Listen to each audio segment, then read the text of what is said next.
Living life, everyday, late at night, not okay. All I want, and I pray, all I need are some better days. Fuck me, I'm looking in the mirror, so foggy, but I've never seen clearer. I don't really think anyone can save me, and honestly I'm not really sure I want saving. I like to be my own worst enemy. There's no risk if you don't try at anything, so I'ma just get buying everything. See you in the next life, have to be a better me. I don't think that my head's on straight, gotta flip it and grip it and go and get an x-ray. What's wrong with me? I just feel weight pushing on my chest and it squeezes till I suffocate. Better change my mindset, meditate. It's pretty cool that I'm alive and have better days. I could walk, see, hear, I should celebrate. Think I could change my mind, maybe elevate.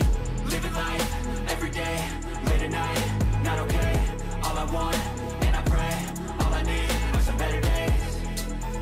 Yeah, all I need are some better days. Cause all I want, and I pray, I believe in the better days. I'm kinda stuck between a rock and a hard place. Do I work hard or live at my pace? You're only young once, yeah that's all great, but I also want a future where I'm okay. Living life is doing lots of cocaine. Wait no, it's living with no shame. Wait no, it's sleeping in on Sundays. I guess it's different for each of us and that's okay. Well I just wanna be happy, how to get there? Glad that you asked me. I think it's different for everyone. Some of us need work, others need fun. Some of us need purpose to overcome.